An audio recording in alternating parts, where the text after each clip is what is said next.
pois o lar é um ambiente dos que se amam de coração.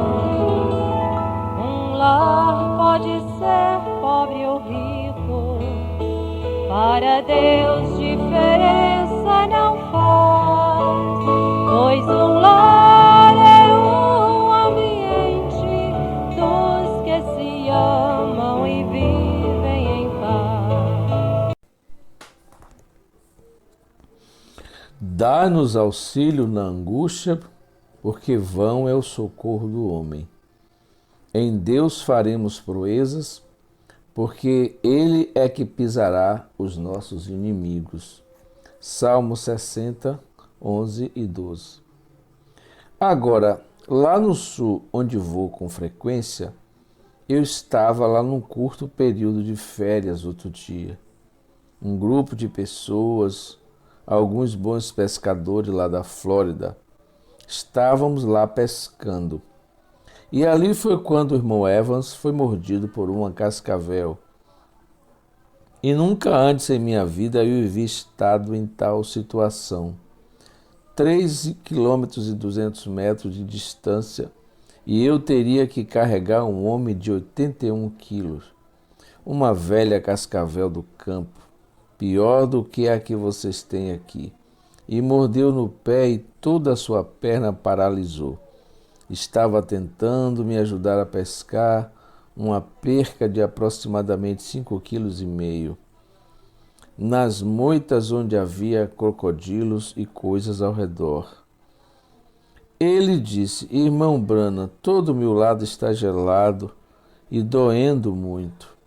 Como poderia eu carregá-lo através do pântano pesado, com 81 quilos e 1,80 m de altura? Seu irmão tinha sido mordido alguns meses antes disso.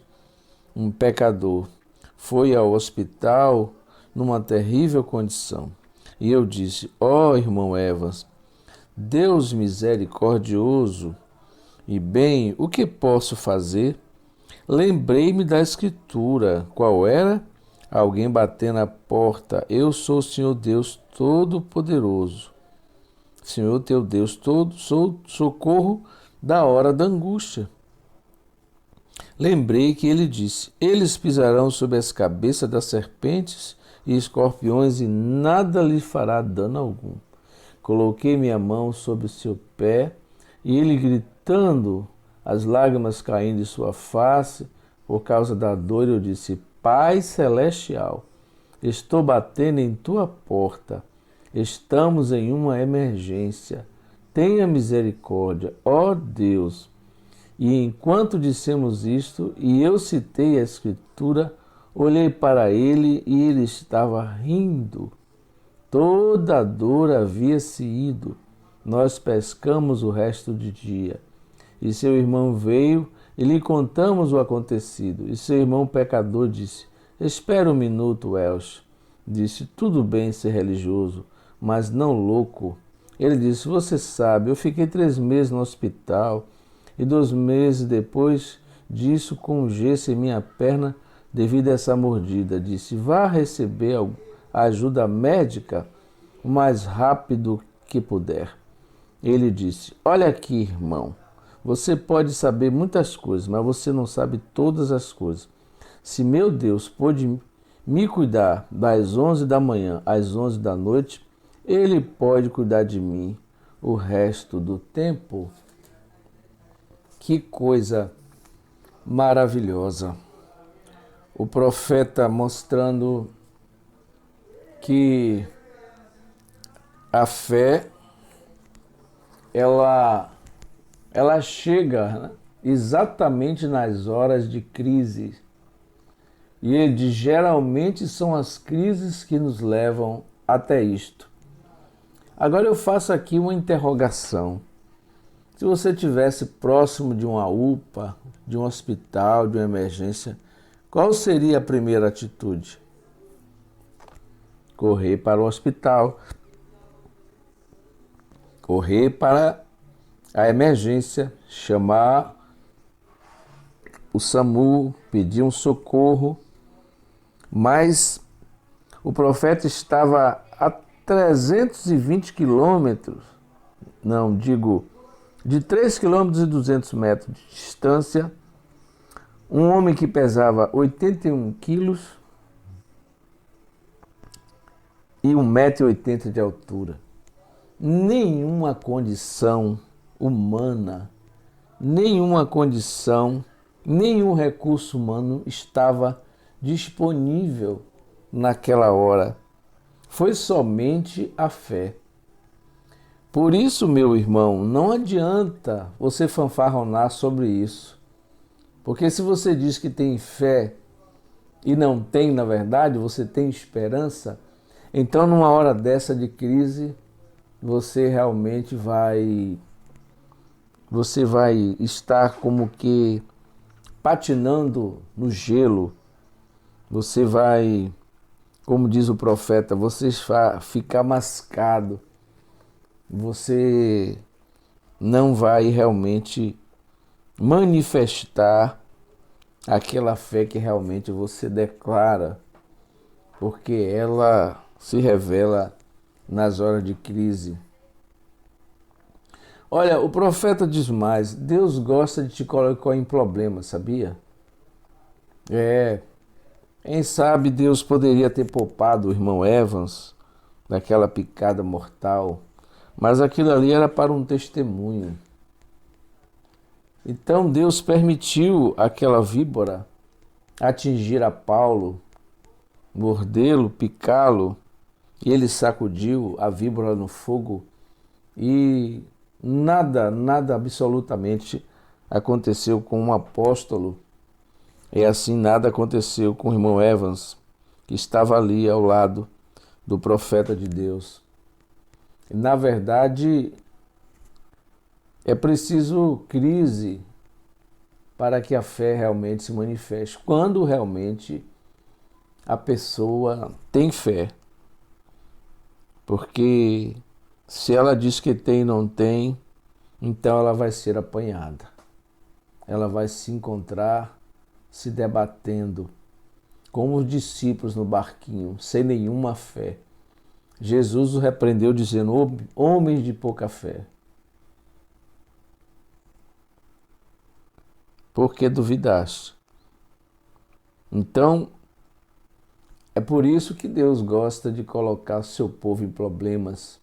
Ele gosta de trazer problemas e ver o que você fará sobre isso. Ele simplesmente parou o Mar Vermelho e a primeira coisa você sabe, eles marcharam diretamente por aquele lugar. Então ele mandou o faraó atrás deles. Vê? Deus gosta de fazer isto. Ele gosta de mostrar o seu poder e amor. Ele é Deus. Ele simplesmente gosta de mostrar quem ele é.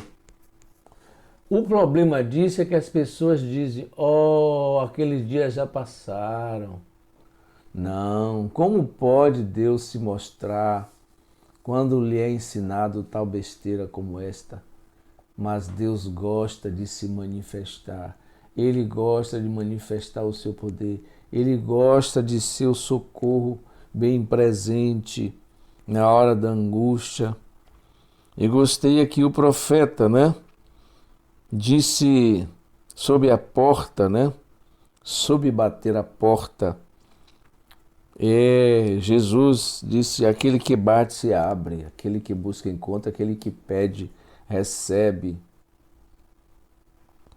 É preciso fé. Às vezes a gente tem tanto recurso, às vezes nós temos tantos meios naturais. Isso realmente anula o sobrenatural. Como eu disse, ali foi a oportunidade de Deus. É a oportunidade de Deus quando estamos fracos, quando não temos meio, quando não temos recursos.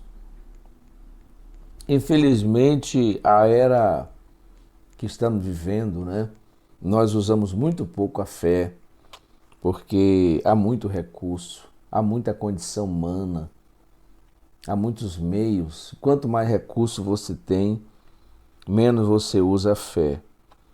Mas é uma reflexão. Se você tivesse naquela distância, distante da cidade, da civilização, não tivesse um telefone ali, não tivesse um acesso bem no meio do mato, e você tivesse uma crise dessa, uma emergência, como sua fé reagiria? Qual seria a sua reação? Você conseguiria dominar aquela circunstância? Você pode dizer pelo seu dia a dia, não? Como você enfrenta os problemas, como você reage nas horas de crise. Eu gosto de pensar que a fé ela não é solteira, a fé ela não age só. A fé é acrescentada de virtude. Então, se você tem fé, você tem que ter temperança, você tem que ter paciência, você tem que ter conhecimento, você tem que ter todas essas 7 virtudes para colocar junto com sua fé. Pedro diz, acrescente virtude à sua fé. Então a fé não vem só, a fé ela precisa interagir com outras virtudes igualmente importantes e essenciais. Então, se você não tiver realmente o equilíbrio, a temperança, então a fé não vai ajudar muito. A fé, ela não funciona se você não tiver equilíbrio, se você não souber como agir, se você não tiver ciência de Deus, você não saberá como agir na hora certa. O profeta recorreu à Escritura. Ele disse, lembrei da Escritura. Qual era? Alguém bater na porta. Eu sou o Senhor, sou o socorro na hora da angústia. É por isso que você lê a Bíblia. É por isso que você estuda, medita na palavra de Deus. Porque o Espírito Santo, ele recorda as Escrituras. O Espírito Santo usa as Escrituras. Jesus, o tempo todo, usava as Escrituras, aplicava as Escrituras. Jesus vivia pelas Escrituras. Jesus tinha o seu agir, a sua conduta pelas Escrituras. Ele era pelas Escrituras. Então, tudo que ele fazia estava dentro da palavra. Então, você não perde tempo quando você toma tempo para meditar na palavra de Deus. Você não perde tempo, você ganha tempo. Não é? Como diz aquela história do lenhador, você está simplesmente amolando o seu machado.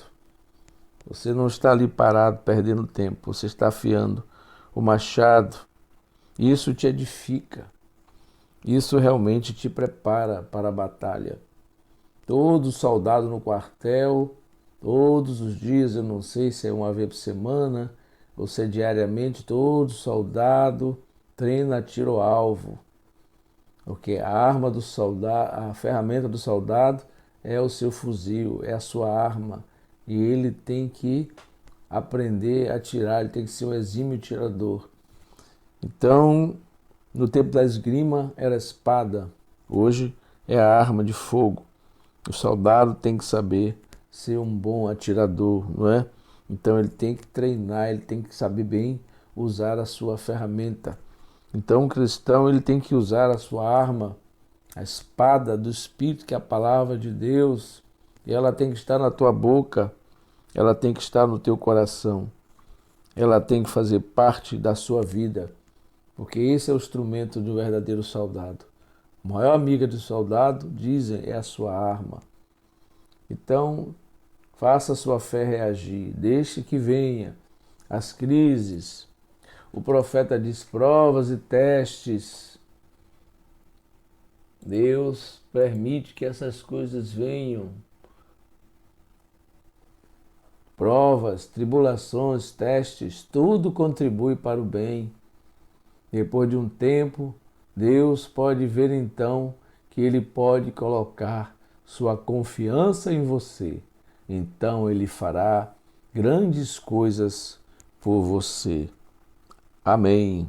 Deus abençoe a todos no nome precioso de Jesus. Amém.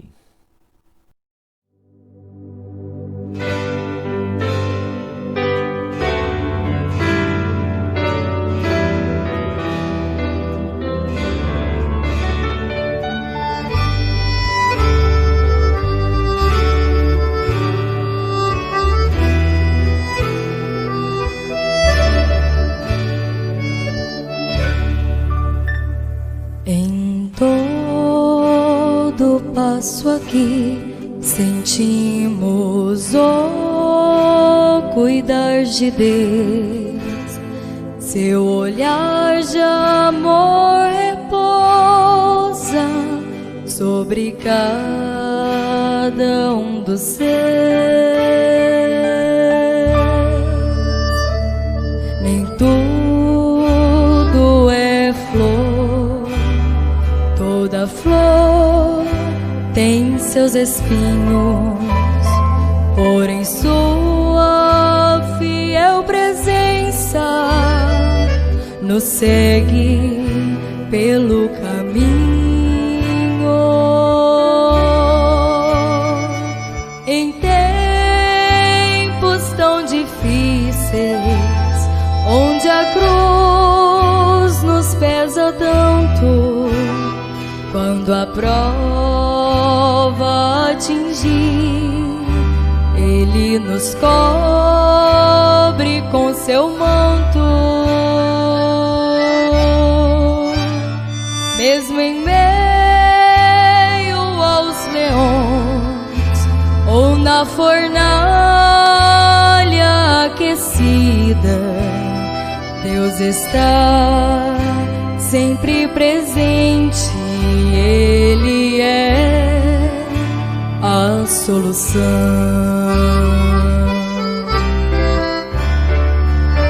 Quando sua cruz estiver pesada, Cristo prometeu estar contigo no caminho estreito e difícil.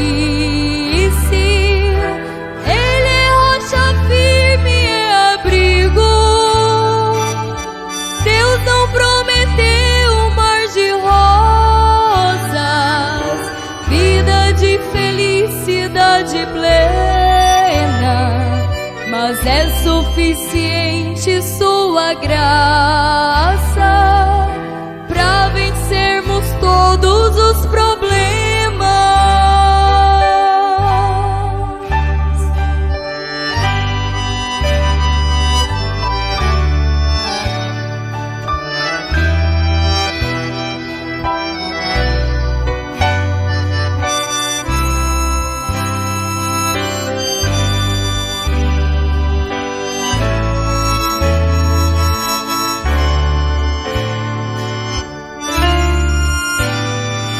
Em tempos tão difíceis, onde a cruz nos pesa tanto, quando a prova atingir, Ele nos cobre com seu manto. Mesmo em meio aos leões ou na fornalha aquecida, Deus está sempre presente. Ele é a solução.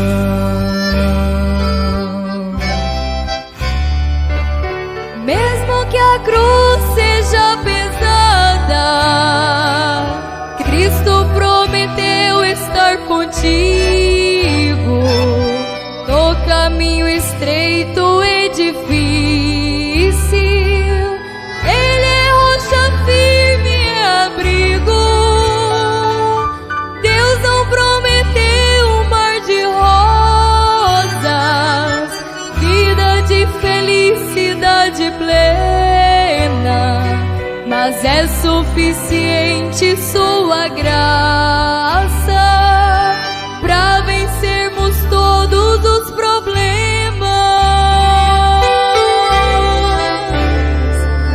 Mesmo que a cruz seja pesada, Cristo prometeu estar contigo no caminho estreito e difícil. Ele é rocha firme, é abrigo. Deus não prometeu um mar de rosas, vida de felicidade plena, mas é suficiente sua graça para vencermos todos